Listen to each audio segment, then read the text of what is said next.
Alhamdulillah, mudah-mudahan pada pagi hari ini kita semua dalam lindungan Allah Subhanahu wa taala. Amin. Baik, sebelum kita mulai belajar seperti biasa, mari kita berdoa. Baca surah Al-Fatihah. Ketua kelas silakan dipimpin acara doa. Silakan Pak. Ya, wakil. Tanya. Surah Al-Fatihah. Berdoa dimulai.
Baik, sebelum kita mulai belajar, terlebih dahulu Bapak akan mengaksir ya.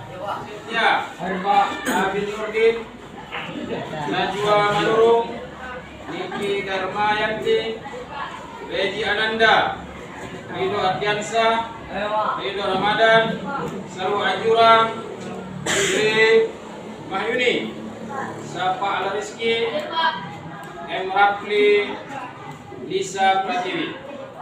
Karena pada bab pertama ini adalah penyembelihan hewan kurban dan akikah dalam Islam. Pertama, Bapak ingin bertanya kepada salah satu dari kalian, kira-kira apa yang dimaksud dengan penyembelihan dalam Islam? Memotong hewan. Memotong hewan, ya betul. Ada lagi? Apa yang dimaksud dengan penyembelihan? Ya. Jadi penyembelihan itu ialah memotong hewan secara Islami yang tujuannya adalah untuk mendapatkan daging yang halal untuk dikonsumsi, halal dan thayyibah. Kenapa? Karena di dalam Islam makanan yang halal dan juga cara untuk memperolehnya sangat penting sekali, terutama dalam hal untuk mengkonsumsi daging hewan. Jadi sebelum dikonsumsi, hewannya terlebih dahulu dimatikan, yaitu dengan cara menyembelih, yaitu memotong leher dan mengalirkan darah, sehingga dengan sebab itu hewan tersebut mati, dan setelah dinyatakan mati, kemudian baru diproses untuk selanjutnya dagingnya dapat dikonsumsi. Selanjutnya, di dalam Islam berkenaan dengan penyembelihan yang kita bicarakan di bab 1 ini ialah tentang masalah kurban dan akikah. Jadi kurban itu adalah pelaksanaan pemotongan hewan yang dilakukan tepat pada bulan Dzulhijjah. Tidak dikatakan kurban kalau dipotong di luar bulan Dzulhijjah ataupun sebelum bulan Dzulhijjah. Jadi hewan kurban itu dipotong pada tanggal 10, 11, 12 dan 13 hari tasyrik. 10 Dzulhijjah, 11 dan 12 dan 13 Dzulhijjah. Kemudian ada pula yang dikatakan dengan akikah. Akikah ini adalah jenis penyembelihan hewan yang dilakukan dalam rangka bersyukur atas kelahiran anak yang dilaksanakan pada hari ke-7 kelahiran anak dengan cara memotong rambut dan memberikan nama. Yang tujuannya juga secara khusus tentu berbeda dengan kurban. Walaupun sama-sama penyembelihan, namun antara kurban dan akikah ini memiliki perbedaan. Walaupun ada kesamaan. Kesamaannya ialah sama-sama memotong hewan dalam rangka bersyukur kepada Allah Subhanahu wa Ta'ala. Nah, maka untuk itu perlu diketahui hal-hal yang berkaitan dengan penyembelihan hewan. Kira-kira dalam penyembelihan hewan ini hal-hal apa saja yang harus dipersiapkan? Yang pertama adalah adanya orang yang menyembelih hewan. Kalau tidak ada orang yang menyembelih hewan, maka tidak akan ada hewan yang tersembelih. Kemudian yang kedua, ada alat yang digunakan untuk menyembelih, seperti pisau, kemudian ada sembilu, kemudian ada kaca yang boleh. Yang tidak boleh ada dua dalam alat penyembelihan. Yang pertama adalah tulang, yang kedua adalah kuku. Kuku dan tulang ini tidak bisa dijadikan sebagai alat untuk menyembelih. Nah, walaupun sebenarnya kalau dipaksakan bisa, ya kan? Seperti kuku yang besar, seperti gading gajah dan lain-lain sebagainya. Namun itu semua terbuat dari tulang. Nah, makanya tulang dan kuku tidak boleh dijadikan alat untuk menyembelih. Kita menggunakan hewan berjenis domba atau kambing. Ya. Kemudian juga akikah seperti itu. Menggunakan kambing. Kalau untuk anak laki-laki, kambing yang disembelih itu 2 ekor. Kemudian kalau untuk anak perempuan, untuk akikah, kambing yang disembelih 1 ekor. Kemudian untuk kurban, untuk 1 orang 1 ekor kambing. Kemudian untuk 7 orang bisa menggunakan 1 ekor lembu. 7 orang. Baik.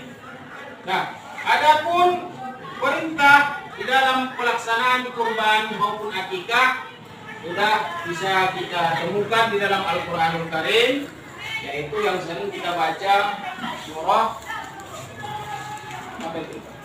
An-Nas, ya. An-Nasr.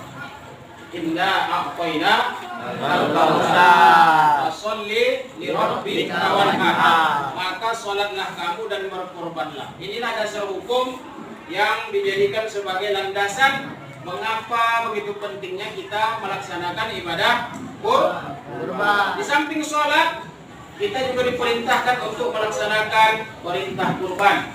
Bagi siapa? Bagi seluruh umat Islam, terutama bagi mereka yang mempunyai kesanggupan dan kemampuan untuk melakukan penyembelihan hewan kurban. Pertanyaan nobel. Ya. Daging akikah boleh tidak dimakan oleh orang yang berakikah atau keluarga yang sedang berakikah? Kira-kira di antara kamu ada yang mau jawab? Ayo. Siapa yang mau jawab? Saya kasih kesempatan. Kita kasih kesempatan kepada teman-teman yang lain untuk menjawab.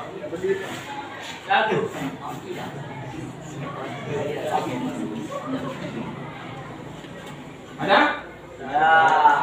Si siapa lagi? Iya, bisa. Silakan. Apa tanggapannya? Bolehkah kita memakan daging akikah yang dilaksanakan oleh keluarga yang berakikah?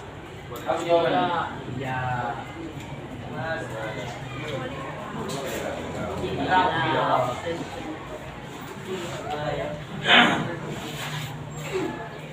Ya, jawabannya boleh, ya.